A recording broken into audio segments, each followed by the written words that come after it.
Wait till then, about another Wednesday, Dave? March 19th is the. Okay, about a month. Let's face it, No, what do you think? I think we're ready. Bill stretched out. Somebody may want to put that in already. So we're ready? Yes. All rise.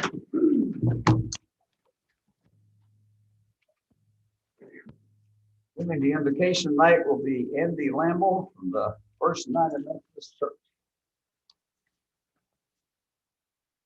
Prayer. God, we give you thanks for this beautiful day that you provided for us. Thank you so much for the sunshine and the warm temperatures. We thank you, God, for all of those last week who were clearing the roads and keeping electricity on for us. God, we just thank you for their service to this community. We lift up to you, God, tonight, the council and all the members here. Just pray, God, that you give them wisdom and discernment as they can make the best decisions for our community. Just thank you, God, for their service. We pray these things in Jesus' name. Amen. Amen. Thank you. Mike? I pledge allegiance to the flag of the United States of America and to the republic for which it stands, one nation under God, indivisible, with liberty and justice for all. Okay, we have a forum. Get started, Mike. First item for council action is the consideration of the consent agenda. I make a motion, we approve the consent agenda. Second. Any discussion? All in favor, aye. Aye. Opposed? Yeah. Next item is recognition of guests, the apprentice lineman recognition. Where's Jeff?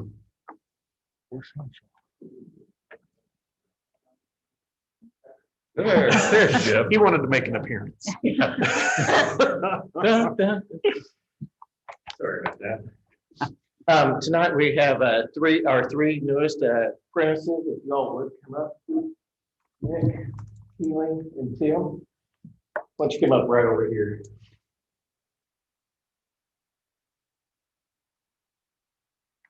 I think if you would stand right there on Keeling and Tim. Right there. There you go. Okay, Nick Osborne here, he's our fourth year. He graduated from the lineman program this year. And he graduated with a 93, I think, was your overall percentage for the lineman school. So, and then the other two gentlemen that we have here is Keeling Ward is in the middle, and Tim Noakes is there on the end. They just completed their first year in their apprentice lineman school. So. Excellent.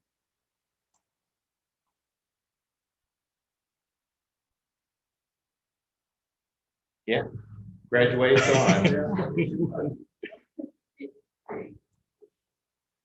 I might say this too, is that during the last week, as you all know, we experienced the cold weather, and then I had to generate on top of the hill. All three of these gentlemen were very instrumental in that and keeping the lights on here was playing. So Very good. if y'all would give them a big hands. Thank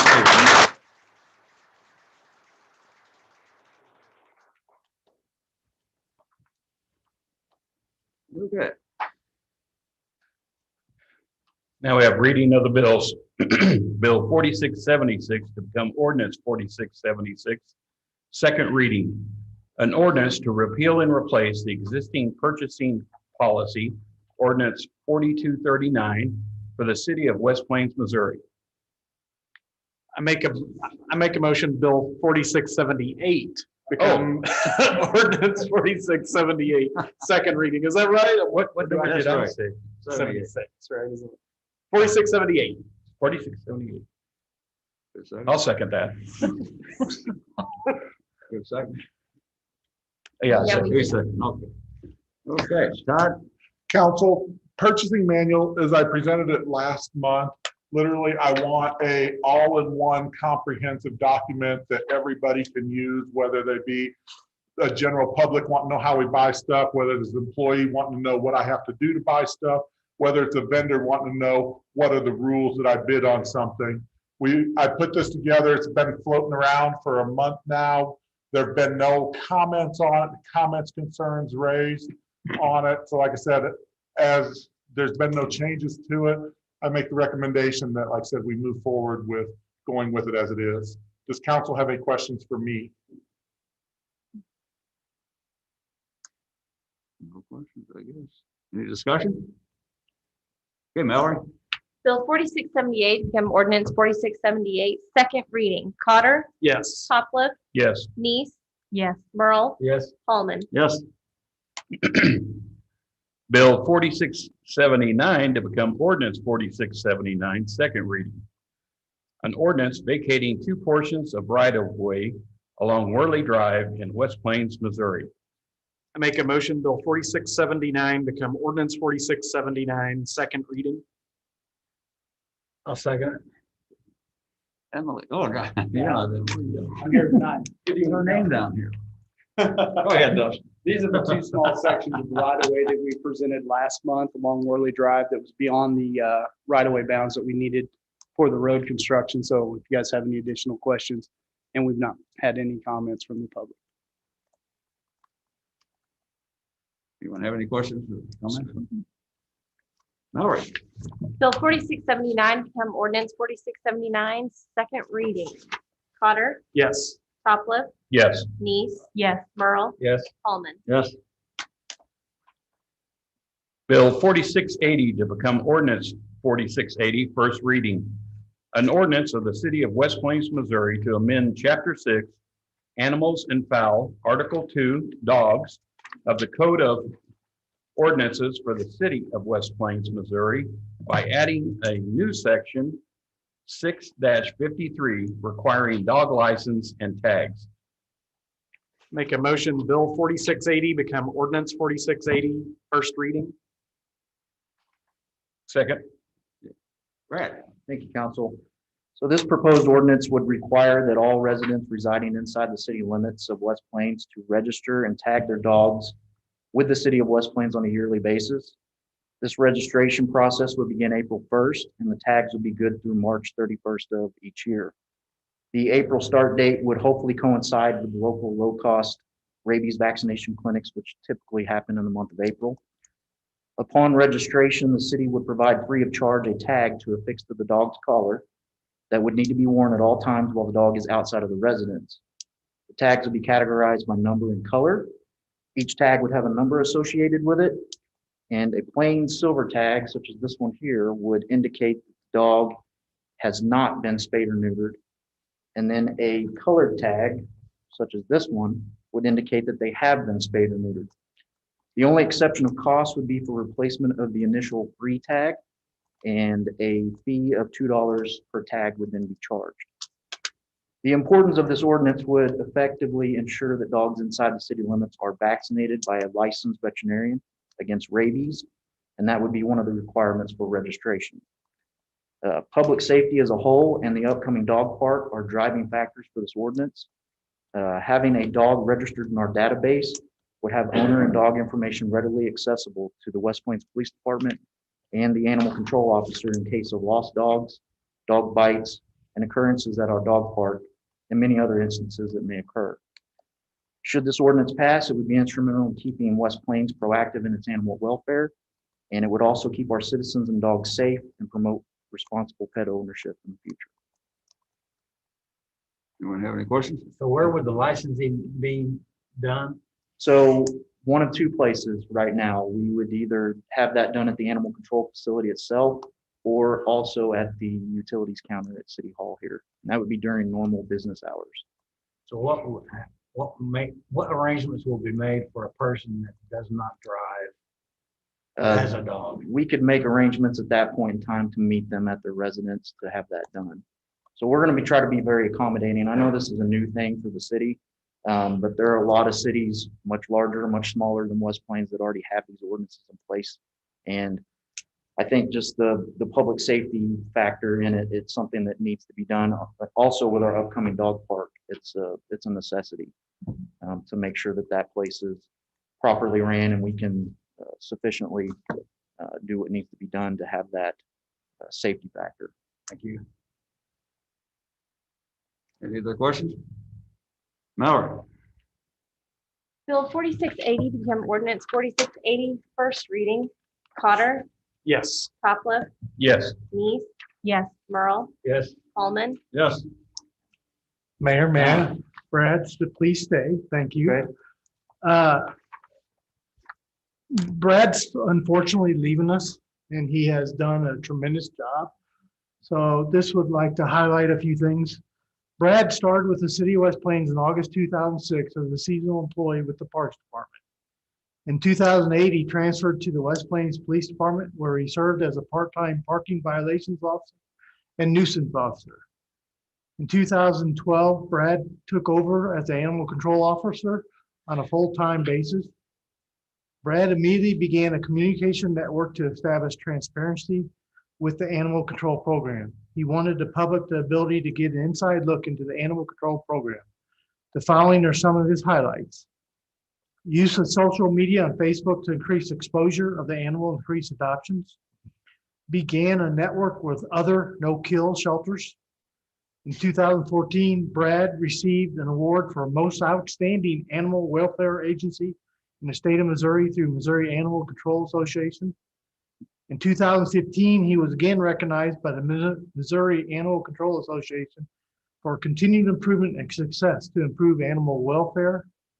In 2019, Brad received a favorable occurrence award by the Chief's Office for assisting a citizen that was a victim of a dog bite.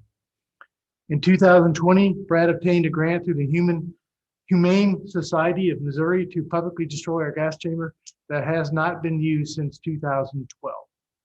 Unfortunately, Brad is leaving the city of West Plains on March 5th to follow his dream to obtain a teaching degree and help grow the education of the young people in our community. Brad has been married to the high school sweetheart, Ashley, for 15 years. Ashley and Brad have a beautiful 13-year-old daughter, Kiera. Did I pronounce that right? And he'll be sorely missed. He has done a great job for the city of West Plains.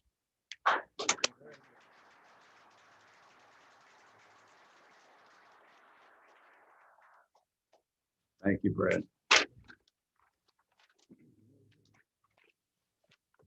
Bill 4681 to become ordinance 4681, first reading. An ordinance to authorize the mayor to execute an agreement between the city of West Plains, Missouri and the Missouri Highways and Transportation Commission for the Railway Highway Crossing Improvement Program Agreement. Make a motion, Bill 4681 become ordinance 4681, first reading. Second. Okay, Tom? Mayor and City Council, this is kind of another piece that's fallen in place to fund the railroad overpass. This is an agreement with the Missouri Highway and Transportation Commission through the multimodal department of MoDOT for a new railroad bridge on Independence Drive, as well as the closure of Thornburg Avenue crossing, at grade crossing. Basically, this would provide $2.25 million of what they call Section 130 funds, which are federal funds for rail crossing safety. To kind of give you highlights, so far we have a commitment of $2.25 million from MoDOT Multimodal, which puts us at $3.25 million, 1/3 of the project costs and grant funds awarded. The amount with this the 3.25 million with an additional 1.2 million, which is a commitment from the city and our partners, DRS and the railroad. It puts us at $4,484,737 of the project funded, or almost 47%. And we're still waiting on approval from CDBG and EDA. Good news. And this is just it's technically closing Independence, but it's because there's an overpass. Yeah. And then Thornburg. Yes. And if I remember right, when this all started, however many years ago, we were talking about 5 closures, discussions about 5 closures for one overpass. Actually, 2 overpasses. So that included, 6 closures for 2, because I wasn't The counting. railroad feasibility study included 2 overpasses. one on Independence and one on Howell Avenue, with the closure of Thornburg, Lincoln, and Grace Avenue, or Howell Valley. And some discussions about the underpass, as I recall. They would like us to close that because they're gonna have to do some significant maintenance to that underpass. But so far, they haven't come to the table of the city to give us any reason to close it. I just wanted to say the point of bringing that up for me was well done, because I think that has been a huge negotiation for the city. And I'm very happy that we've kind of come together, all parties on that, and it's really looking promising. So very excited about that. Thank you. And this would include, it does close the crossing of Independence plus the overpass. And then the closure of Thornburg Avenue when that project is complete. And on top of it all, I guess you may have seen it, the governor made a mention of our overpass and it addressed to the Senate, whatever Senate House, whatever. they Yeah, were at and the that's- time. Yeah. And that's why we think CDBG funds are very promising. Because when the governor mentioned it in his speech, I think we hope we get very good news. Is there questions, comments? Mallory? Bill 4681 to become ordinance 4681, first reading. Cotter, Yes. Topliff, Yes. Neese. Yes. Merle, Yes. Paulman. Yes. Bill 1128 to become Resolution 1128, a resolution authorizing the city of West Plains, Missouri to begin an integrated plan project with the Missouri Public Utility Alliance and HDR. Make a motion, Bill 1128 become Resolution 1128. Second. Okay. Okay, Jeff. Okay, Mayor and Council, in a statement from MPUA Lacey Hirschvogel, I will read what the integrated plan amounts to, is that West Plains Integrated Plan will allow for the prioritization of the identified water, wastewater, stormwater, and drinking water capital improvement projects. The integrated planning process will give the city time to educate and engage the community, asking for feedback on proposed projects, engage with the regulatory agencies on proposed schedules of compliance, and develop a capital improvement prioritization schedule that creates efficiencies within the identified projects with a goal of saving customers money on utility rates. As you know, we did a presentation back in January where we talked about this integrated plan, and where the integrated plan we're going to be conducting in cooperation with MPUA and HDR was through a grant that was awarded to City West Plains. There's a lot of components that will be worked with this over the next year as we develop this integrated plan. And so there will always be a constant here on not only your input, but on the community's input as we move forward in these projects that are much needed in the infrastructure of our city. With that, I'll open the floor for any questions. None? All those in favor say aye. Aye. Opposed? Thank you. Thank you, Jeff. Bill 1129 to become Resolution 1129, a resolution authorizing the city of West Plains to purchase real estate at 701 Washington Avenue from Charles and Jenny Wisnat, the current home of Ozark Auto Sales. Make a motion, Bill 1129 become Resolution 1129. Second. Okay. All right, Go good ahead, evening. We're bringing the resolution to ask for approval of the sale or the purchase for the city of this property. This property is just adjacent to planned channelization work at the St. Louis Street Bridge location that will be also part of that CDBG mitigation funding that we've applied for. Because it's just adjacent, it doesn't qualify for the CDBG money. And because it's commercial, it doesn't qualify for the disaster recovery buyouts. Because of that, we do want to acquire the property while we have an opportunity to, because it is part of our master plan for the channelization. And we have an opportunity to do that because we have budgeted funds through capital improvements to do that this year if possible. Once we learned that mitigation was not an option for this purchase, we wanted to move forward with property owners who are ready to sell. We're ready to buy, and this is one step towards our project there at St. Louis Street.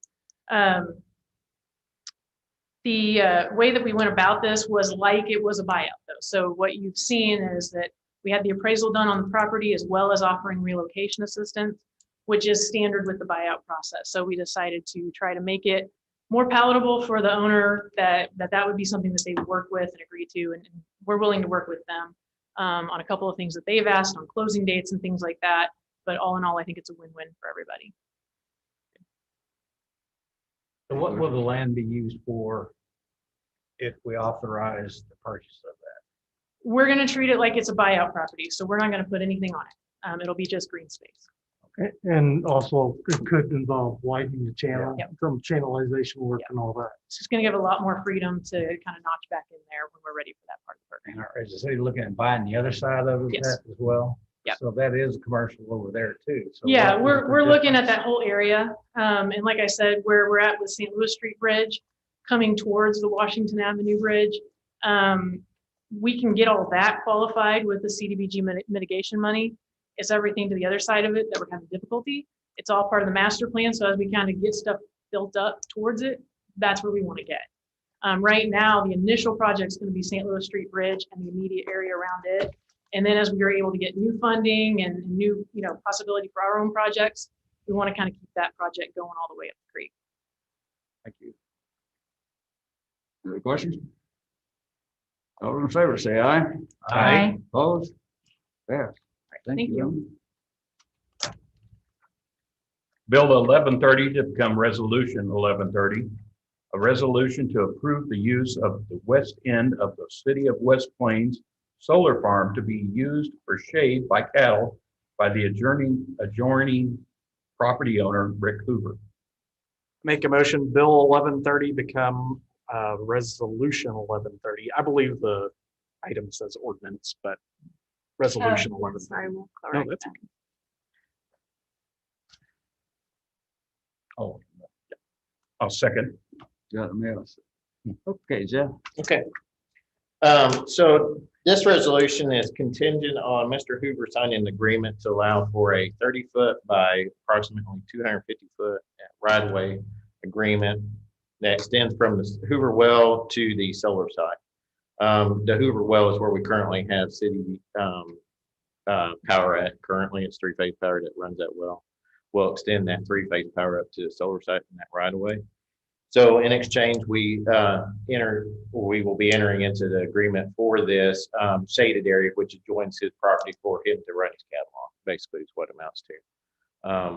I think there was in staff preparation this morning, there was a question about why wouldn't we just sell the piece of property to him?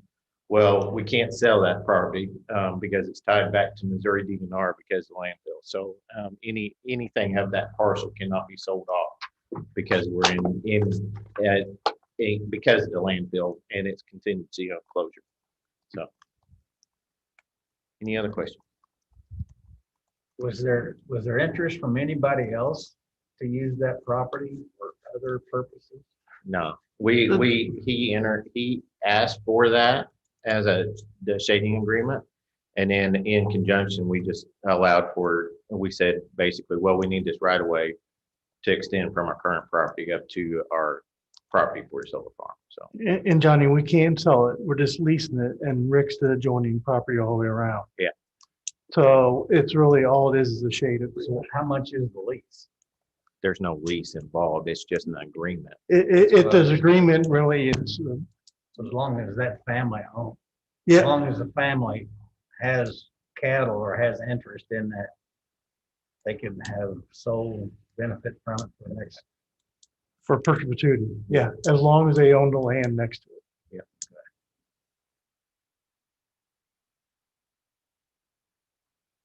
Any other questions? All those in favor say okay. Okay. Opposed, no? Yes, thank you, Jeff. Okay, I figured that. Sorry. Should this be billed? 10:31 or 10:31. Should be 11:31. 11:31. should be 11. 11:31. Yes. Okay. Yeah, sorry. Makes me feel better. No, makes me feel better. We're off tonight. Bill 1131 to become resolution 1131. A resolution of the city of West Plains, Missouri, authorizing the mayor or city administrator to execute agreement with the West Plains Economic Development Corporation for economic development. Make a motion that Bill 1131 become resolution 1131. Second. Right. Thank you. For those of you that don't know me, my name is Brian Hunt, and I'm serving as the chair for the West Plains Economic Development Corporation.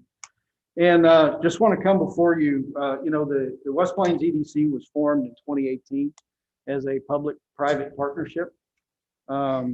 We currently are operated by an 8-member board. 2 of those members are appointed by the city of West Plains. Currently serving is Mayor Jack Paulman and Councilman Johnny Merle. And then as an ex officio member, we have the city administrator, Tom. In addition to that 8-member board, we have a 36-member advisory board that operates committees such as tourism and marketing and a look at housing. And in addition to that, then we also have a single paid employee, which is our economics director, which is Mr. Dave Bossmeyer. And so one of the charges of our corporation that we've been doing is to promote that development, economic development in the West Plains area and the Howe County area. One of the things I come before you today with this resolution is when we were formed, we incorporated our bylaws, we incorporated a contract with David.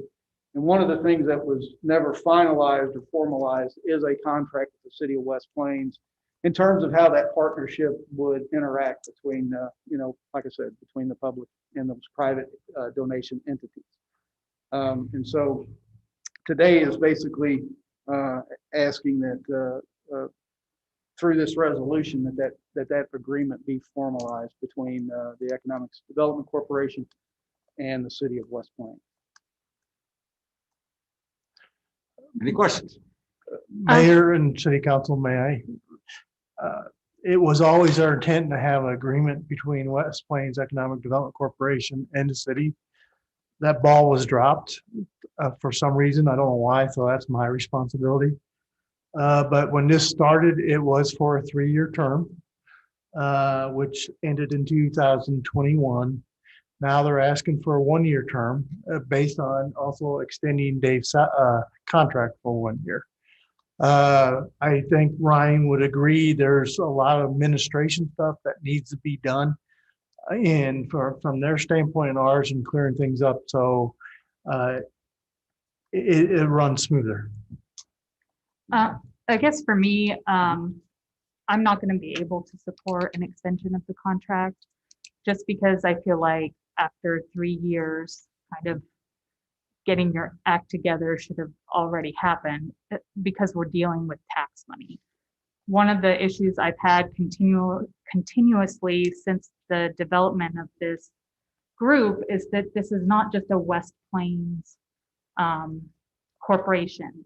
This has always been touted as a regional organization that you would be promoting economic development in the region, which helps all of us, and I absolutely agree with that. However, it's the West Plains taxpayers that have been fronting the bulk of the budget.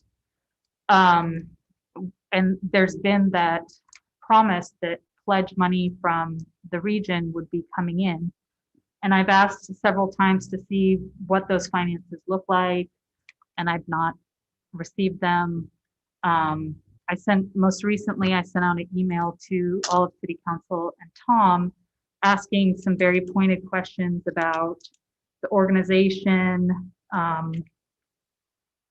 exactly what the vision is for economic development in the region. I don't even know what that is for the organization. I've been the person pushing for a contract in the last couple of years. I'm not really sure why it took 2 years to get one. All of these things make me very nervous to continue to spend other people's money on, if that makes sense. It does, it does. And if I can respond, that one of the benefits that the city has through this partnership is, I would say, unlimited access to Dave as the economics director. Through the projects between 2018 and now, which are numerous, about 4 pages of projects that have gone on in the city. Dave has touched almost all of those in one facet or another, whether it's providing research to companies who are looking to come here or making those points of contacts. And, that's exactly what the West Plains EDC needs to do, is provide that role. In addition to that, the things that are going on in the background that the EDC is funding is, I don't know if you've heard of Lighthouse 360. And so that's a software package where, we continually email out and we go out and actively look and try to get responses back so we can get developers to begin looking at West Plains as an area and be able to provide that next layer of information and try to make those second cuts. The economic development of any organization or municipality, area, county is not an overnight event. And unfortunately, I wish it was as easy as making a phone call, finding some folks to come in, building a new factory. But, right now we are in the middle of competing with every other small city and county in the United States. And so we are trying to do things to set us apart. The next project that's coming down that right now Mr. Bossmeyer is tackling is a video of our area, right? And so that vision provided by him through 2020 and COVID, with all of the travel being postponed and nobody visiting anywhere, it's really hard to get a developer into your area to look at this. So what this video tour actually will do is we will have a 9-minute video. We have 4 shorter videos that we can then tackle, but they're loaded on a VR headset. And now we can send these VR headsets to potential developers. So they can actually walk downtown and they can walk a Southern Hills and they can walk these areas. They can see the living that we have in this area, those things that would attract folks to this community, the lakes, the rivers, and the parks, and those types of things. So there are things that the EDC is doing, and when we talk about administrative, it's really putting together. We didn't have an agreement. We need to get that agreement going, and we need that in front. I apologize that you don't have a budget, and we can get you that information. We just elected Mr. Johnny Merle as our treasurer.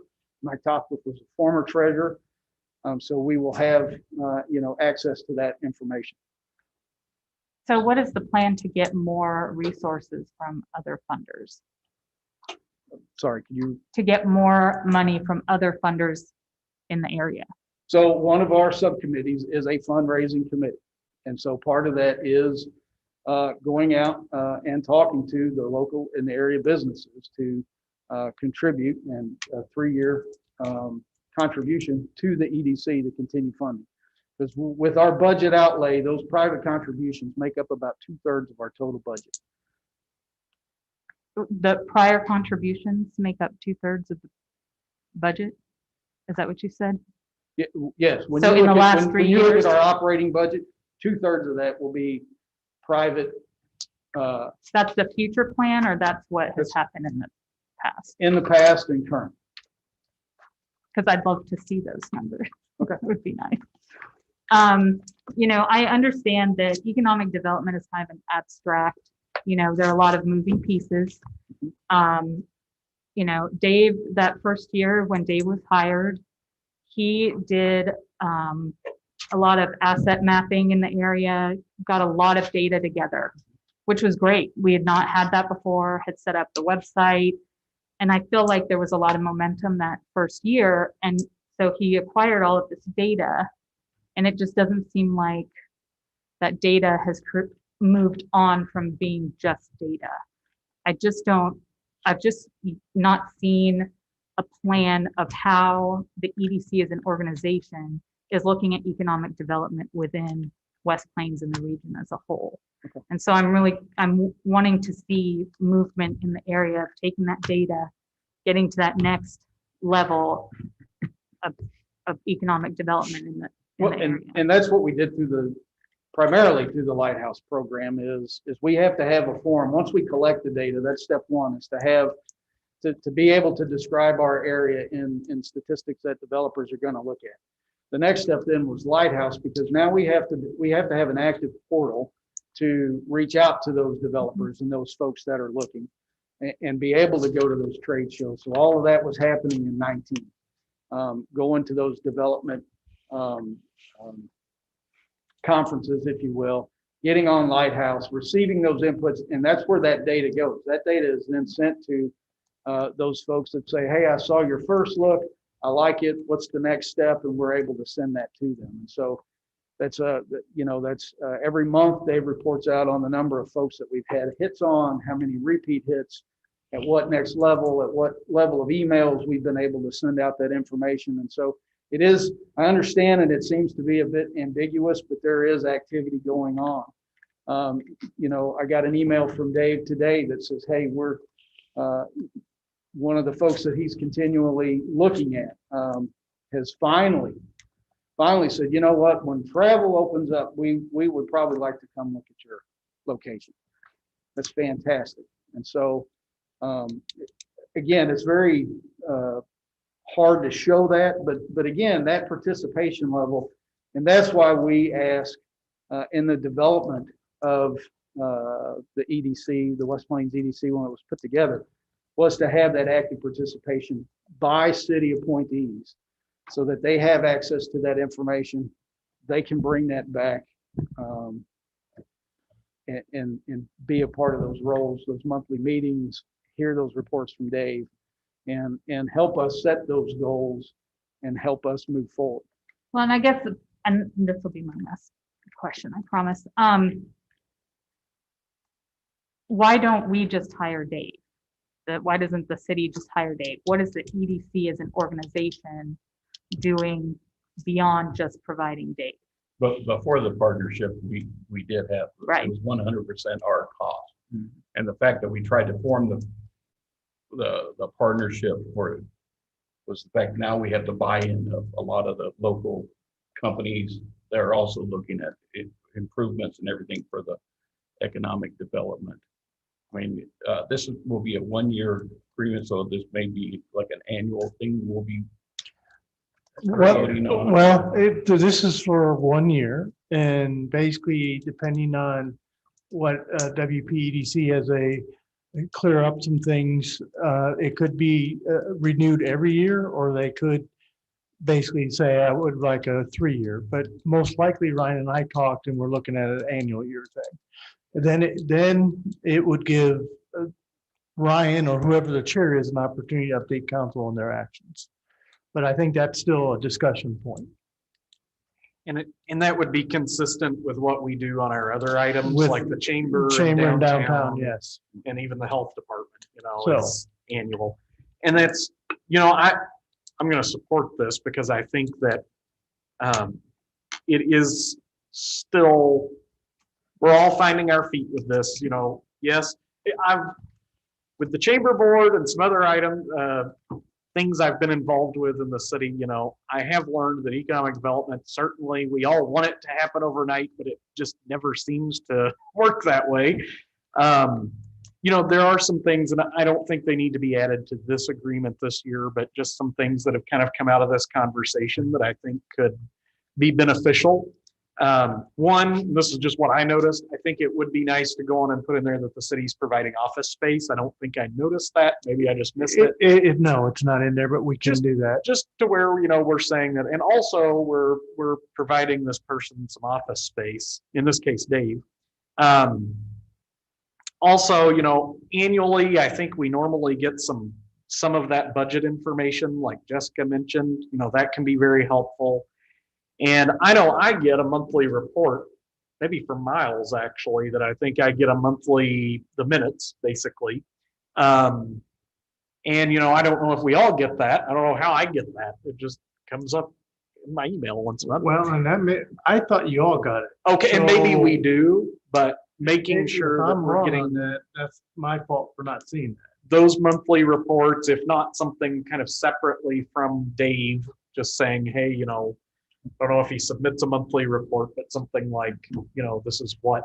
And I'm speaking that way because I know we get comparable things from the chamber, I know for sure, kind of along the same lines, that just helps that communication to where with these pretty significant investments, we just kind of know where that public money's going.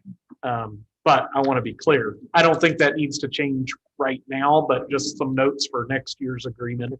Took those. Yep. And also to add to that in terms of the city taking on as a hire the economics development director. One of the things that's happening now with the public-private partnership is things like Lighthouse, which are not inexpensive, are being funded by, if you were to start to segregate everything out, I would tell you that that's wholly funded by private donations. And so if the city were to take the entire burden, it would increase your cost threefold to what we're asking for currently. And so, I mean, I think that needs to be taken into consideration as well. I think that one of the things that the public-private partnership worked is, to Mike's point, it was able to, you've got a lot of buy-in from the community. You're able to, through the advisory boards, one of the things we challenge our advisory boards is to go target those things and those sectors we need to be looking at. And again, unfortunately, 2020 just happened. And we're done with 2020 and we're moving forward. And so, as Tom mentions, this is a start for some of that admin, but it's getting our subcommittees back together, and it's getting those targets lined out, and that's our direction. One of the things, one reason why I went this way is economic development is just not the city's job. We're part of it, but it's the whole community. From somebody coming into a restaurant and how they're treated, to land price, to a lot of other factors they look at. So in my opinion, this partnership, even though we got some things to work on, is a huge benefit for city trying to pull everybody together in promoting economic development. Well, and I guess fundamentally, I just want to see what the plan is. What is the vision?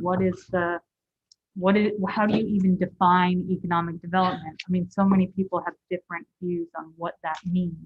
Is it just inviting manufacturers here? Is it promoting through tourism? There are just so many moving pieces to a well-rounded economic development program, and I just haven't seen that yet. And I think that's where my hesitancy is. And we'll see what we can do to provide that to you. And I don't disagree with some of those comments. I want to say that I think that it's just getting the arms around it. That's the only point that I'm. Any other comments, questions? All those in favor say aye. Aye. Opposed? Yes, no, Pass. however you Yes, say no. that. However I would say that. Ryan. All right, we're down to Johnny. Ryan, thank you. Next we have Motion now. council I think action. so. Yep. As Jeff gets up here, we are going to pull item A, visitor's guidebook for the Welcome Center. When we bid this out, we really did not give local businesses an opportunity. And we're Okay. trying to do that, and we didn't get the information before this meeting. So I'd like to pull it until we give them an opportunity.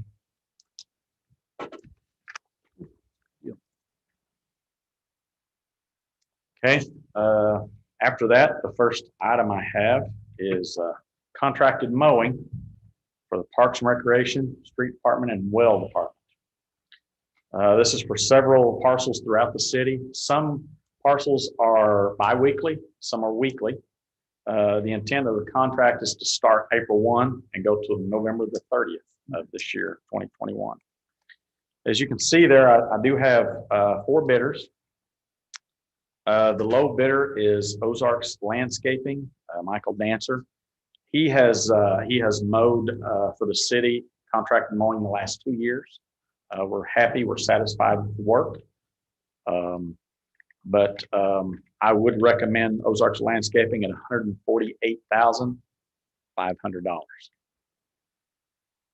Make a motion that we approve the bid of Ozarks Landscaping, Michael Dancer, for $148,500 for contracted mowing for Parks and Rec, Street, and Wells Departments. Second.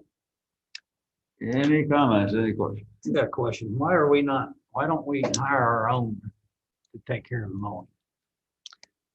We did that, have done that for many years. I think we've been doing this for about 4 years, and believe it or not, this is cheaper. By the time we hire the folks that are needed, we pay for the equipment, we maintain the equipment, we're actually saving money. by doing what And we're you doing. deal with benefits, workman's comp, all that. And very expensive mowers. We had That's what I nine remember. part-timers that were doing the mowing for us and several pieces of equipment.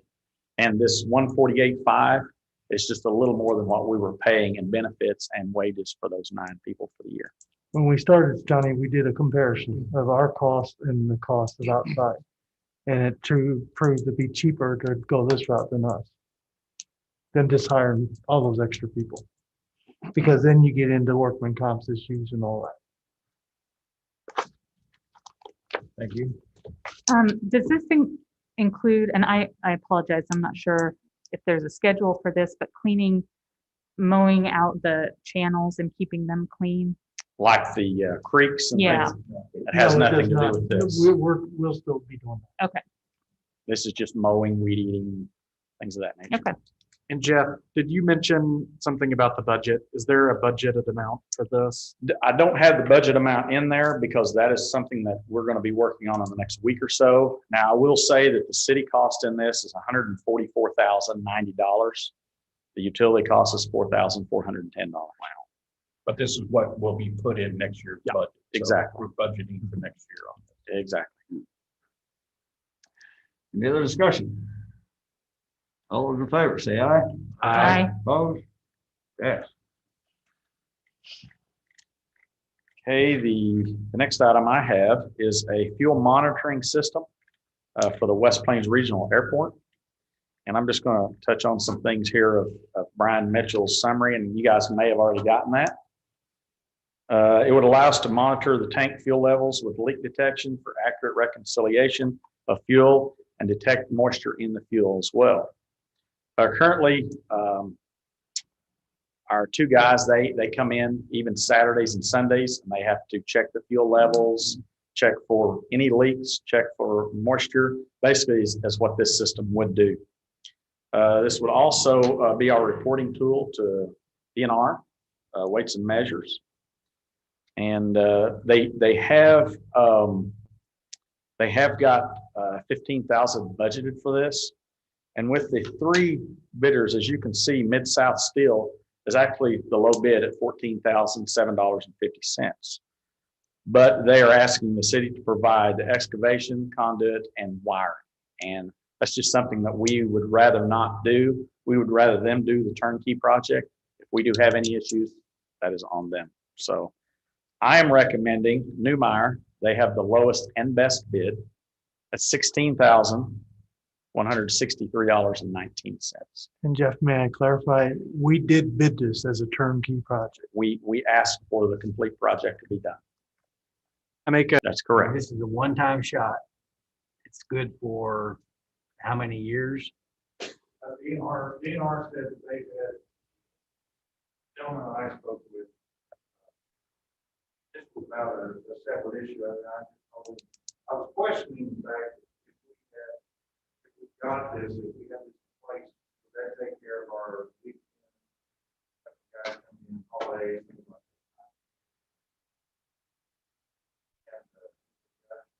that. Actually, that is. But they said they would do it like, more than that.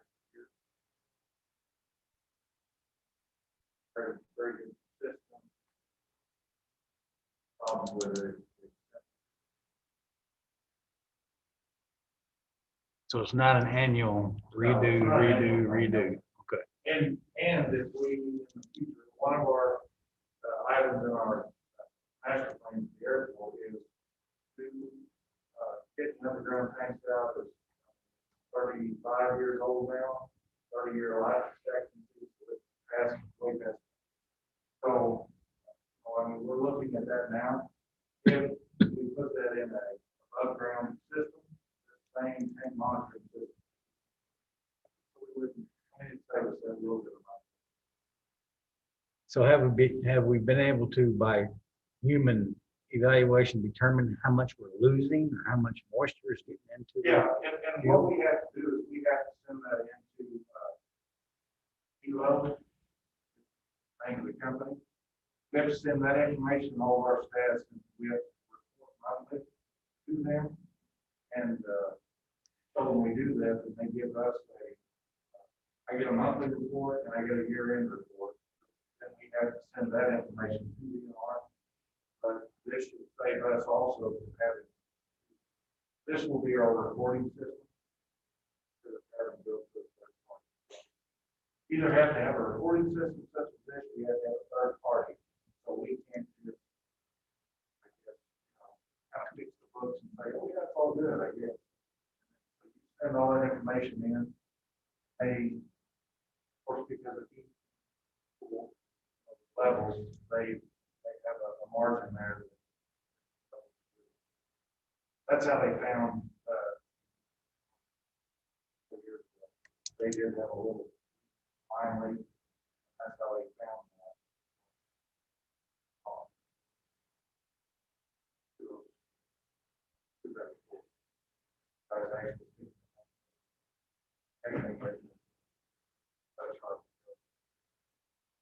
Thank you. Isn't it true we're not allowed to sell fuel if the tanks have not been checked that day? Yeah, they're not. Yeah, If we so- don't check them for some reason, we don't. Not supposed to sell fuel. You can go up on the weekend, you can not go up on the weekend. Have to check down your. At least not sell. One feature I did like was they can monitor it from any computer or mobile device. I did like that feature. It's very similar to what you have got, water, well, wastewater. He monitors that stuff. I mean, as far as 24/7 monitoring.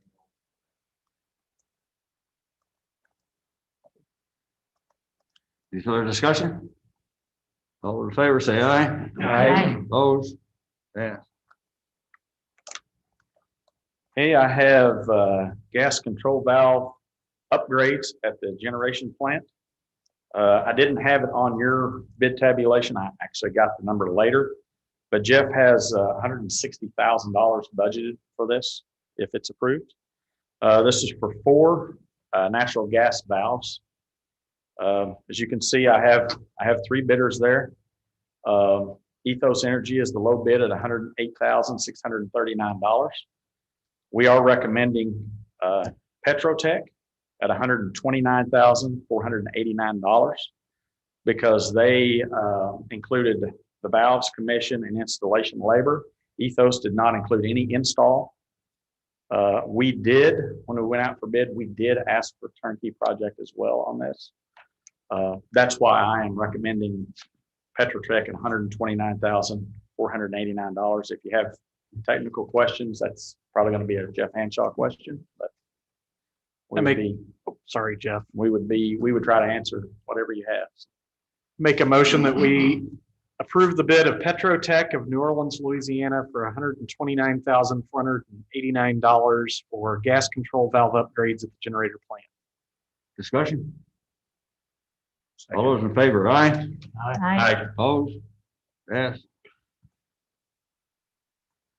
Okay, I have a scissor lift, new scissor lift for the Civic Center. They have $15,000 budgeted for this purchase. Their current unit is a very small unit. I think it has a 200-pound lift capacity. I have 3 bidders there. Two of them have quoted new units. Above All Equipment has quoted a reconditioned 2015 unit. They're all bidding the same brand and type of unit. So for the most part, we're apples to apples here. Again, United Rentals and Connell of Springfield have bid new units. United Rentals has the low bid at $13,986. That's what our recommendation is the new unit. Recommend we approve the bid of United Rentals, Springfield, Missouri for $13,986 for a new scissor lift for the Civic Center. Second, Discussion. if there's not a lead time listed, is that because there is no lead time? Are we just going to be able to pick it up? I mean, that'd be great. Well, there's not.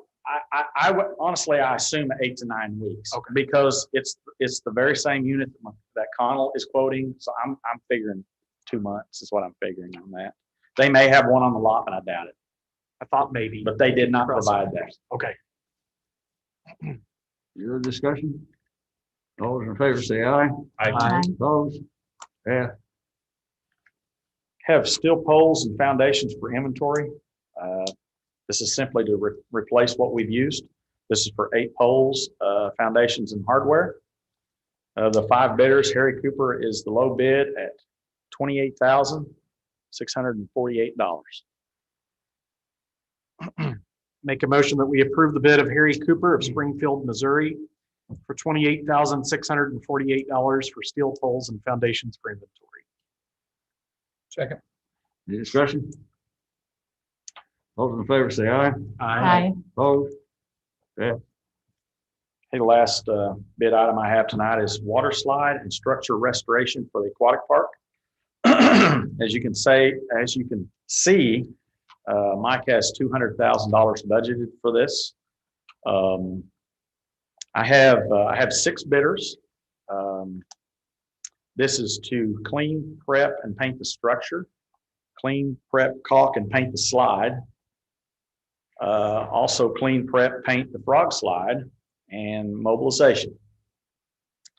Slide Experts from Franktown, Colorado has the low bid, $31,200. Initially, whenever I sent the bid packet out, we had asked vendors to quote to make all the seams in the slide seamless. After talking to a couple of the vendors, they said that was not a good idea because the slide needs to be able to flex and move in use, and also with temperature changes. They said if we did not allow it to move, it would actually crack the slide. So what I did is I made that as an option that we could do it if we wanted to do it. We don't feel that is a smart move. So we are wanting to do the project, except the option of making the seams seamless. Again, Slide Experts from Franktown, Colorado, $31,200. They have assured me that it will be done by May 1 of 2021. Now we have it on video. I make a motion that we approve the bid of Slide Experts of Franktown, Colorado for $31,200 for water slide and structure restoration for the aquatic park. Second. Any discussion? So, Oh, so the original 200,000, was that for a new slide? That was to replace that slide with a brand new, and we thought that we were going to have to replace it. We didn't know that we could, because it was refinished 5 years ago, 6 years ago. We thought we would have to replace it. That is not the case. We've had 2 vendors say that we can refinish that thing as many times as we want. Oh, okay, that's great. yeah, So that's why the 200 is in there. Yeah, that's what I was gonna say, because through the meeting this morning, it's like, we bought a good one to begin Yeah, with, and normally so he now would. it's a- Right. Yeah. They did, like Pete said, the 2 vendors that came down said the slide that we got is actually one of the better slides. They're thicker, Mhm. so it can actually be refinished many, many times. You can actually go down to virgin material and start over if you want to, but they would not suggest buying a new slide. They said this one is perfectly fine to be refinished as many times as we And need. so the refinishing will last about 5 years? About 5 years. One thing that I probably should mention as well, the Slide Experts, and it can be done by anybody, but he suggested that we, once a year after the season is over, we have the slide inspected and even have it polished and waxed. That way, at that point, if there's any issues at all, we can take care of it before it gets bad. That's about a $1,500 to $2,000 project to do, but it may extend the life of our job. Instead of 5 years, it might let us go 7 years. Okay. But it also would take care of any problems early before they get bad. Makes sense. Sounds like a good option. Mhm. Yeah. Any other comments? All those in favor say aye. Aye. Opposed? Pass. Thank you, Jeff. Next, we have the bolo wrap policy for the West Plains Police Department.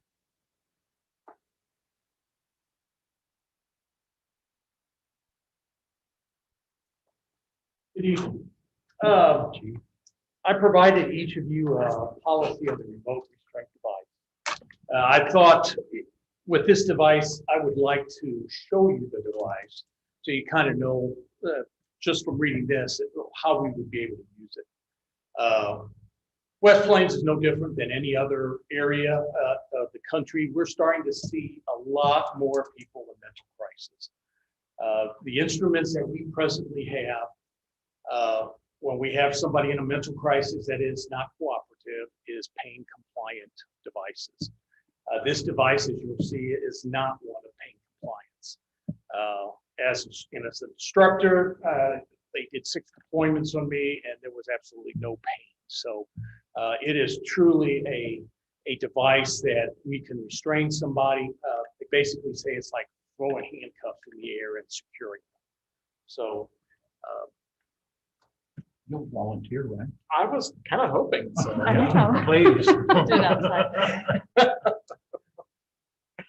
I'm glad it's not tasers. That's you next. Yeah, that last time. I'll take this one. Again, about 40 million people in the United States have mental health issues. 10 million people in the United States have serious mental health issues. 56% of the mentally ill people do not receive any type of treatment. And we're the ones that get called.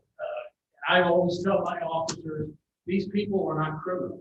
They are individuals that need help. But when we deal with them, we want to make sure the officer goes home and is uninjured, and we try to do it with the individual themselves.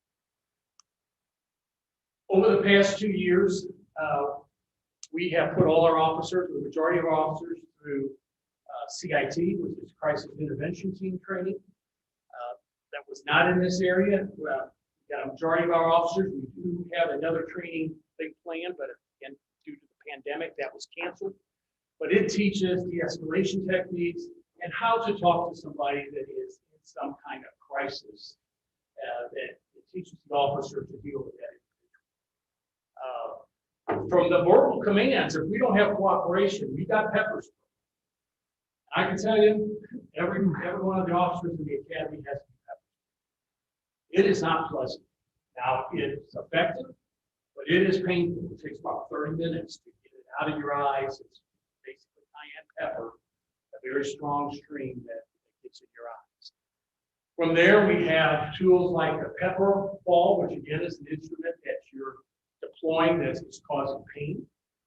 The baton is a striking instrument. The taser, again, that's a tool, very effective tool. Actually, my instructor's back there in the back room. And that is another thing that I took the ride. I would never want to do it again. It is extremely painful, but it does what it's here to do. It's mainly for violent offenders to get them under control. It's utilized at times for people who are in mental crisis, but it is one of those things that will cause pain. We also have the beanbag shotgun. That is, again, an instrument. If somebody's holding a weapon, that the officer can shoot from a distance and be able to move in after the person is and then, of course, the one that we really want to prevent from use is fire. So this tool goes in right here, and it's called the bolo. I have a couple that I'll pass around to you, but it's actually a remote restraint device.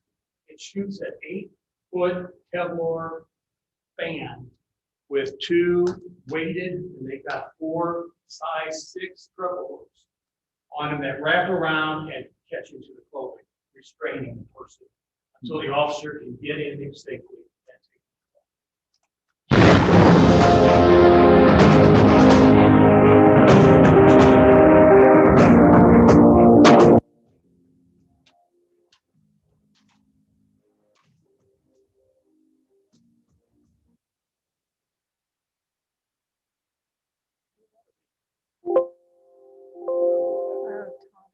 Just the bolo wrap.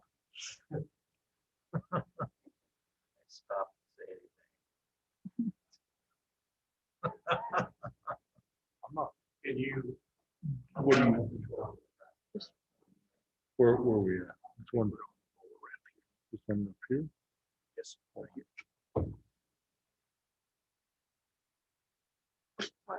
There's Tommy. Tommy's got over there. Yeah. Him and the older lady right there. They got into it this morning. He's irate already. He picked up a stick, want his long little beating stick he's got. He picked it up, started coming toward her, talking about, I'm gonna kill you. While he's working on that. These are the devices. They are safe. I do not have a part. Him and the About older the lady size of the remote right there. control. They got into it this morning. He's irate already. He picked up a stick, want his long little beating stick he's got. He picked it up, started coming toward her, talking about, I'm gonna kill you. Says that the younger female, her niece, she was inside, heard him threatening her. So she grabbed a knife, of course, and come outside and was like, no, you're not, basically trying to defend her. And that's when she called. So we'll have to get him away from all that if he starts being foolish and we try to do the bolo wrap. He's got a pole. Put your hands behind your back. They pack the Kevlar wrap. Put your hands behind your back. Put your hands behind your back. Like put your hands behind your back. Put your hands behind your back. When it comes out, it's this 8-foot. Hands behind your back. Hands behind your back. Put your hands behind your back. Pass that around. Yeah, I've cut the barbs off, but please be careful. So you're not. We're tend to hurt ourselves, Chief, what's the strength of this? About 200 pounds. Yeah, I think he just played it. Already getting Measuring tangled there. up in it. Yeah, you just, just see, well, just so you can see the, without the barbs. Yeah. I guess goldfish in your aquarium.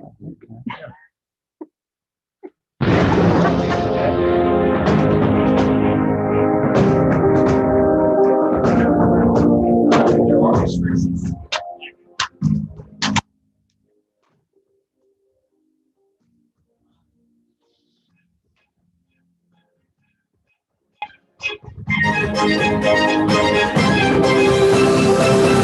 They have had agencies that use. Get on the ground! No! No! Get on the ground! We don't need to be prepared to go back. Stop right there! Don't move. Don't move. No, drop the knife. Drop the knife. Drop it! Drop the knife, man. Come on. Put the weapon down. Don't move. Put the weapon down. Stop, sir. Stop, sir. I don't want attention, sir. You need to stop now.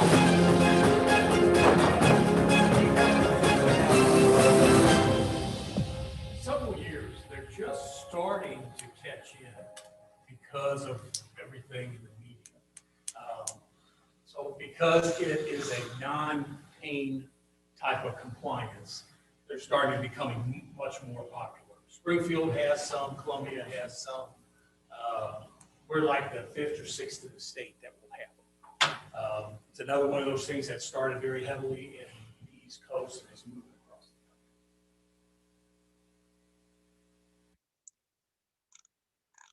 the country. Are they, is it one shot?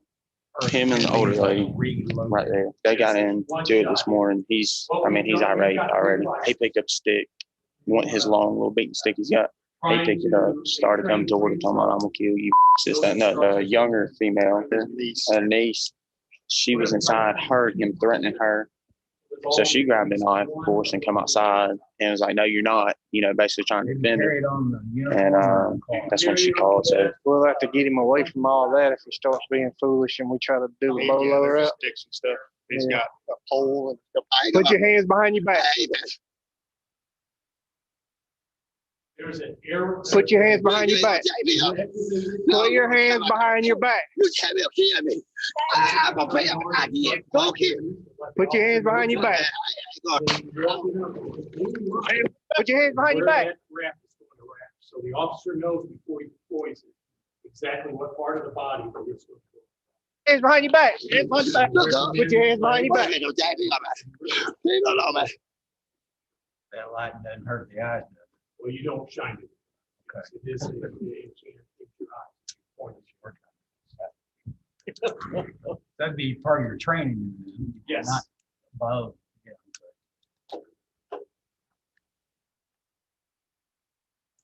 What's your name? Is this your son? Yes, spoke up with the girlfriend. Who's that next to him? His brother. Okay. Call his brother over here, please. If things escalate, we have a super non-lethal compliant thing that we can Tell deploy. him has a thing for cops. He likes the guy tonight. Okay, well, we're not gonna let that happen. We're not gonna let him do that, okay? So what's going on, bud? Talk to me, man. What's going through your mind? You got some issues with relationships, or we're just trying to find out how we can rectify the situation, how we can get you the help that you need, how we can get you home, whatever the case may be. Not about your business, you'll be all right. I got you, man, but we can't mind our business when you're in someone else's property and your family's concerned about you and they're calling us. Are you looking to hurt yourself or hurt somebody else? No, nobody else. Okay, so you're looking to hurt yourself. Come on, talk to them. We're here to help you. Your hands are all bloody, man. What happened? I don't know what you're talking about. I can see your knuckles. They're all bloody. I'm just trying to find out what's going on. Calm down. You're very respectful. Come on. I'm fine. Have you never pressed on himself or anything like that? I'm telling you. Has he never pressed on himself? Cooperate. Nothing you do. Come on, I'm brother. fine. Please. Can we start by leaving this person's driveway? Cool. Let's start there. You stay right here, bud. There you go. Perfect. Stop. Don't go anywhere, Brandon. Don't do that. Wrap. Unsuccessful.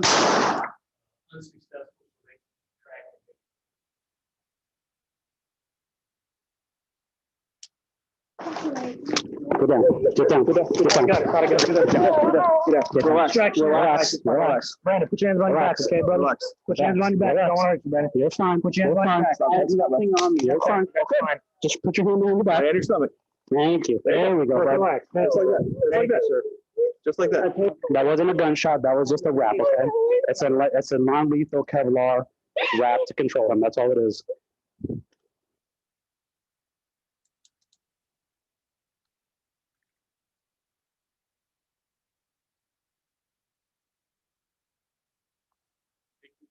Parts of it. Again, there's 4 hooks. It's an 8-foot Kevlar cord that goes out and wraps. Cartridges are one-time use. They're built for one-time use because they have to make them out of reinforced aluminum because of the 3D part.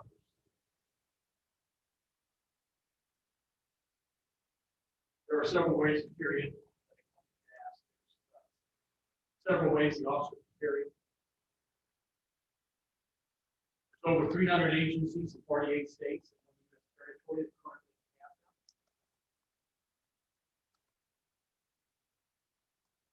They're also going globally with 36 countries.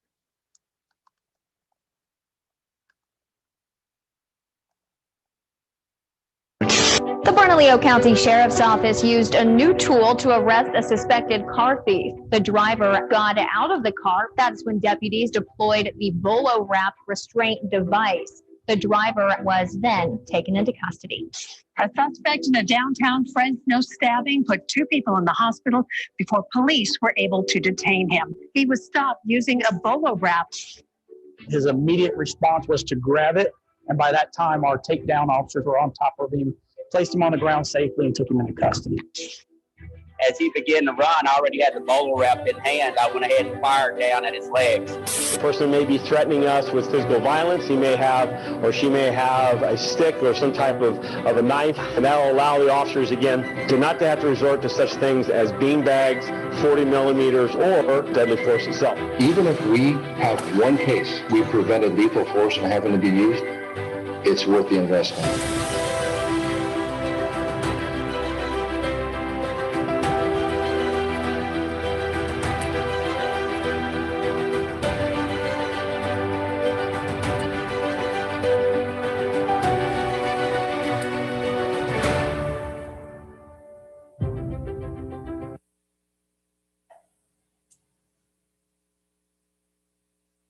Again, this is very safe for the officers. It takes individuals into custody without having, the most dangerous time for the officer and the offender is that initial contact.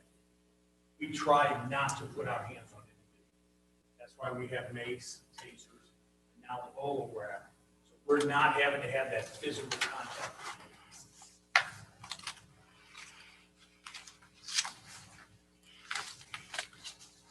Yes, I believe they have all the agencies listed. I think it's a great tool. The policy just kind of talks about no one will carry it without being authorized and trained. Certain groups of people will not deploy it on elderly, like that, and as well as what you if you deploy it. Like the taser, they don't really require it. Every one of these are serialized. We'll process it as evidence, just to show if it goes to court and the person makes this statement how horrible it was. They can show the instrument that was utilized in a court to show that there is no injuries. Out of the 24 that were shot, and 3 of us, I think the only thing one of us got the hook because we fight through it barely. Clothing to let you know, hey, you gotta stop. Question.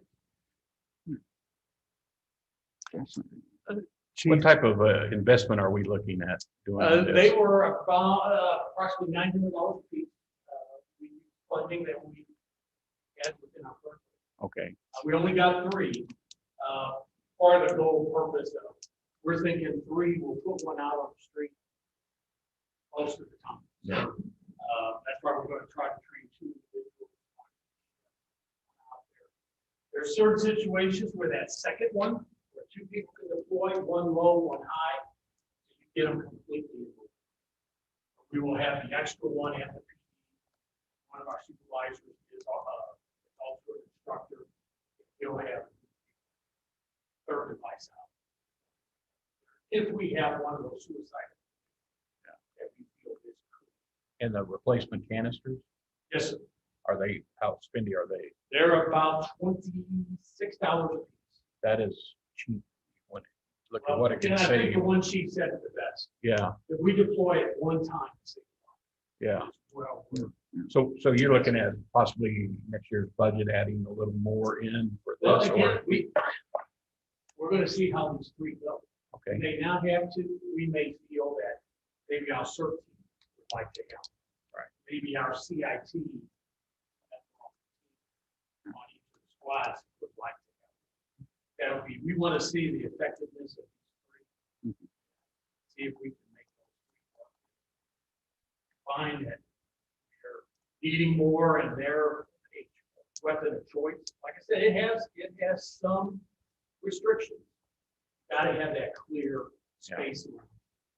One of our school resource officers was trained with one of these instructors. He thought it was a great tool. I personally think it's always going to be a little narrow and stuff. But they don't like the tasers.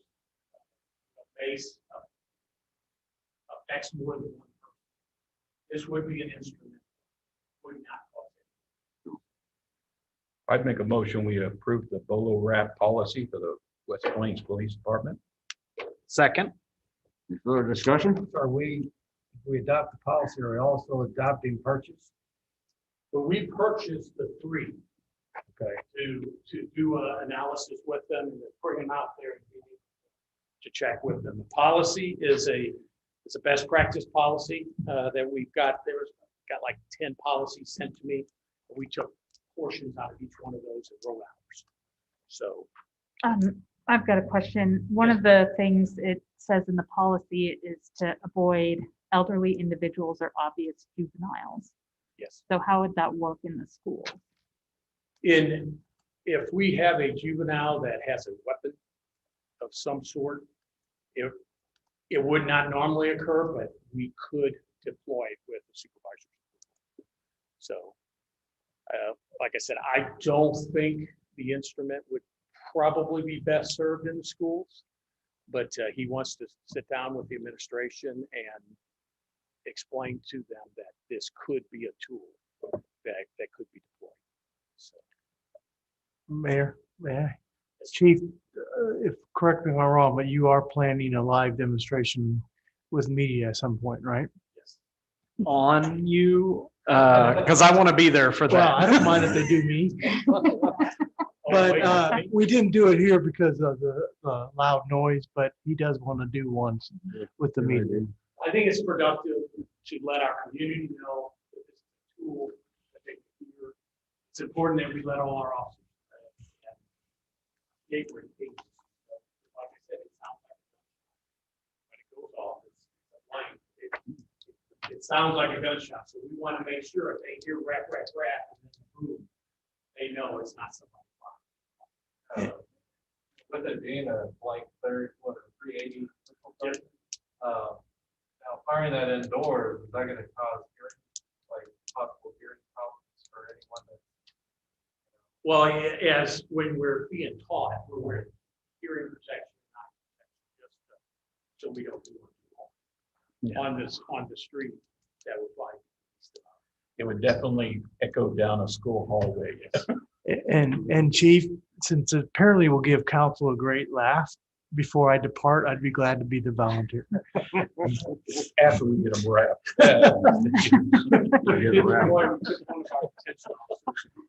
We asked her to, they recommend you not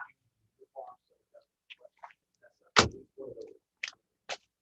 And one of our new detention officers volunteered. And it went off and she just had this look on her face. Oh, it was just the sound, and she said it happened so fast. She couldn't even think about it. Strapped down. It's a very effective tool in the right. So. Any further discussion? Those in favor say aye. Aye. Opposed? Pass. Thank you, Chief. Last item for council action is the city council authorization to participate in Missouri's highway safety program. I make a motion that, oh, wait, do we need a presentation on this or a motion first?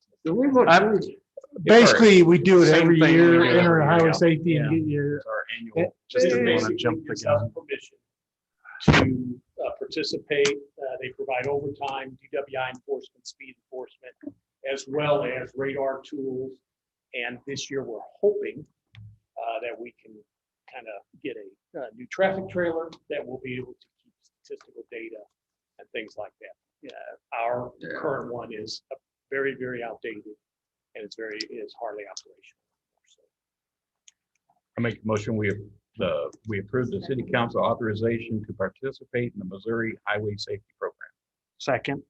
Discussion? All in favor, aye? Aye. Opposed? Pass. We're on that. Next, we have the financial director's report. Council, I'm going to keep this fairly short tonight. I don't have January financial operating results with the cold weather last week. When most of my finance team lives up in the Mountain View area, they weren't here very much last week. So as soon as I get that sent out, as soon as we get that put together, it'll be sometime this week, I hope. I will get that sent out. I do just want to give you a heads up. Our utility billings are holding pretty steady. We're up to about 1,100 customers that are paying via auto draft that we don't have to deal with every month. The other thing I put in here is I put a summary of basically our sales tax, what we collect in sales tax, what we collect in use tax, how it works, franchise fees, where the money comes from the city side, and that give you a little summary. I'm going to throw a curveball at you. I do have two things I want you all to think about, because we're probably going to be talking about it here fairly soon. The first question is I want to know council's opinion on charging credit card fees for our utility customers. We've been going back and forth. We hear about this from at least 2 or 3 customers every month. The problem that we have right now is with our Encode system. I need to use an Encode product because if I don't have the ability to either log online or call in and have it tell you how much your bill is, that's not much of a credit. That doesn't do me any value. If they have to call me to find out you need to pay $150, but then you got to call this number to pay the $150. That's not any value. The other problem is that with credit card fees, what Encode is telling me right now is I either have to charge everybody the fee or I have to charge nobody the fee. And the other problem is since they have a product of their own, they're not going to be real receptive to letting another person come in. We don't have the rate structure right now to be able to do that, to be able to absorb all the fees. So I want council's input basically think about it. Are we willing to raise rates to cover credit card fees into our shelf, basically our shelf price for it? What your thoughts are on that? The other question is, and this one may be more of a touchy one, it may just be a no. Is council at all willing to consider selling beer out at the golf course? Like I said, just something we're thinking about. It has been, if you go out to the golf course on any weekend and you look in our trash cans, there won't be many Mountain Dew cans in there from what I'm going to say. But like I said, just something to think about. We're working through some things with the budget. Like I said, I just want to sort of plant seeds in people's minds, see what we're willing to do, where we can go and things like that. Other than that, like I said, I'll get financial results to you as soon as I can, and any questions that you all have for me. Okay, thank you all. Thank you, Tom. Thank you. I just have a couple things for you. The second round of the Pfizer vaccine will be this Friday, February 26th at the Civic Center from 7 a.m. to 5 p.m. We are partnering with OHC, Howell County Health, the National Guard in the city, and doing the second round. As a reminder, it'll be around the corner very quickly. The groundbreaking for the solar farm will be Friday, March 12th at 11 a.m. and more details should be coming out shortly. I didn't make it by this weekend, but I heard they had a tremendous soft opening. Tractor Supply Company had a soft opening this past weekend. The official grand opening is Friday, February 26th. And the last 2 items I just want to thank some people. First, I want to thank John King, First Baptist Church, Dennis Lancaster, MSU West Plains, Lori Wilson, West Plains R7 School District, the police department, the fire department, Coke, Pepsi, Budweiser, and I'm sure I missed others, but basically just helping to establish the warming centers for those in need during our cold spell. We really didn't get more than 6 at a night. It varied, but those 6 didn't have anywhere else to go. So at least we helped them. So it was well worth it. I also would like to thank the community this past week with the winter storm for conserving energy and staying off the streets.